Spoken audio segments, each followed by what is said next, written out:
So I wanted to make a quick video to show you guys just the basic overview of Pro Tools, how to navigate around, and how to just get started doing your edits and everything. So the first thing that happens once you open up Pro Tools is this dialog box comes up. Most of the time we're going to be creating a blank session, so I'll just do that. And it's going to ask me to name it, so I'll name it Practice and save it to the desktop. Save. Cool. So here we are looking at Pro Tools. So a couple of things that I want to draw your attention to before we even start doing anything with audio is first the transport, which is right up here. It's your play, stop, fast forward, record button. That's known as your transport. So it's going to be important just to know where those things are. And if for some reason that is missing, you can right-click in this blank area up here and select what it is that you want to be seeing. So maybe transport is unchecked. You just put it back like so. All right, the next important thing to know about is your counter. This guy right here. So you might use Pro Tools for various different reasons, working with film or video, maybe with music, or with radio production like we're going to be doing. And you can change what this counter represents. This little arrow next to the large numbers allows me to change what it is being counted. So if we're doing music, then maybe it would make sense to do bars and beats. If we were working with film and video, we'd be working in time code, etc. But since we're doing radio production, we're probably going to be interested in advertisements and PSAs that are exactly 30 seconds or exactly 60 seconds. It's most beneficial for us to use the minutes and seconds selection for the counter. Okay, so now let's import something into Pro Tools.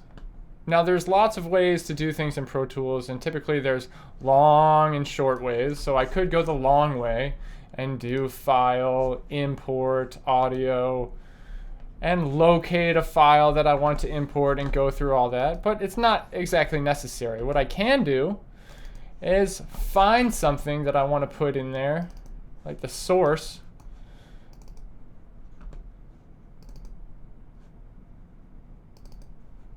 And let's say I want to put in this PSA practice. I can just drag and drop. As long as I'm dragged into this empty space, it'll just create an audio track for me. So I'm going to drag and drop that right in there. And there, I've got my piece of audio inside of Pro Tools. Now for me, the first thing I want to do is make this easier to look at and edit. So at the bottom of my audio track on the left-hand side, when my cursor changes to this double-sided arrow, that means I can adjust the size of that track and just expand this so I can look at that audio track a little bit easier. Okay. The next thing we need to know is how to zoom around. So the quickest way to zoom are these left and right arrows on the top left. So I can shrink that audio horizontally and enlarge things and zoom in. Okay, and I have a counter here at the top that's going to tell me exactly the length of things. So that's how I zoom. You should also know that you can zoom vertically without changing the volume level. So maybe it would be easier for me to edit something or look at this audio waveform if it were blown up a little bit. And that's this section right here. I can make that waveform look smaller or appear larger, whatever my preference is. It doesn't actually change the amplitude or the volume levels or anything like that. Okay, so what if I wanted to start editing stuff? I've got three tools that I'm going to use the most: a trim tool, selector tool, and a grabber tool. The trimmer tool allows me to trim just the edges of an audio region, like so. Cool thing about Pro Tools is that stuff that I've trimmed, though is no longer present, the Red Cross is able to respond to disasters. It's still there. If I untrim, I can just always expand that and bring that back. Every 8 minutes, the American Red Cross. Very cool. So to select a specific piece of audio from this region, choose the selector tool, and now I can just select a very specific area. If I needed to remove, say, a cough, I can just select it and delete it. Also, Command Z or undo is going to be your friend, because what if I accidentally did that? I can just Command Z and bring it back. Okay, and the final tool that we're going to use, the grabber tool, turns into a hand and allows me to actually take that audio region and move it around in space in the timeline. So usually it makes sense to put things all the way at the very beginning of the session. It's just good practice. But what if it's kind of a pain to have to switch around to all these different things all the time when I want to, say, trim a little bit at the beginning. I have to do this, and then let's say I want to just delete that little section, but then I want to move a section. I have to go through all this process. So if I undo those things,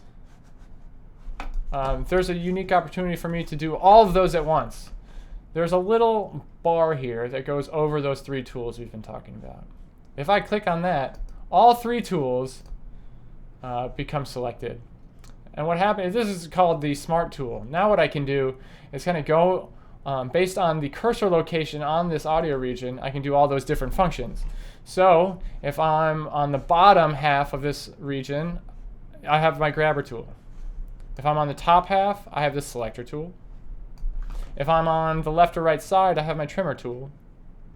And something we didn't discuss before, but if I go into the upper corners of these audio regions, the cursor turns into a little box, and I can create a fade that way very easily. So it just helps for editing on the fly a lot easier if you just practice using the Smart tool a lot. Okay, another thing that I wanted to draw your attention to are the various edit modes that Pro Tools offers. We're mainly going to be using slip and shuffle, so the edit modes are found in the upper left-hand corner here in green. Slip means that when I move an audio waveform, I can move it freely in the timeline wherever I want. And when I make an edit, just that edit is removed and everything else stays in place. But what if I wanted to speed through this and get rid of the bad spots and keep all the good stuff and not have to stop and move a region over? That's what shuffle is used for. So I've got a particular region here that I know I don't like. I can delete this, and then everything over here on this side is just going to be shifted left. Help and hope to people in need. Thanks to the support of every... So that can make editing very efficient. What you have to remember is to move things back into slip edit mode if you want to move those regions freely through the timeline. Another trick that I should tell you right away is that when you have a gap in an audio region, you want to make sure and create fades. Otherwise, because something sounds different than nothing. So we need to have a smooth transition, otherwise you'll hear audio noise that can be distracting. So whenever we have this sort of thing, I'm going to make sure and put just a tiny little fade out and fade in, and it will prevent those unwanted sounds from happening. One final thing to mention before we're done, sometimes you go way too far down the road of making edits and you can't undo them all. There's a limit of undos that you get. So let's say, shoot, I've gone too far down the road. I can't undo all the mistakes that I've made. I want to go back to the original audio file that was here. I can get rid of all this, and Pro Tools, because it's thought of this already, has saved that original audio clip for you. Right here on the right hand side, you have a little window that says clips. I can extend this. So you'll see a bunch of different files here named PSA Editing Practice. The bold one is the original file that we imported at the beginning, and every time we make an edit, Pro Tools creates another audio file version of that.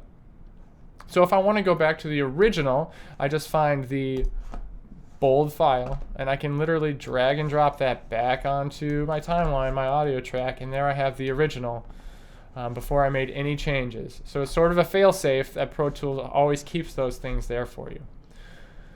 Okay, I hope this was a good kickstart into Pro Tools and a good overview. There'll be more videos like this to come. Thanks for watching.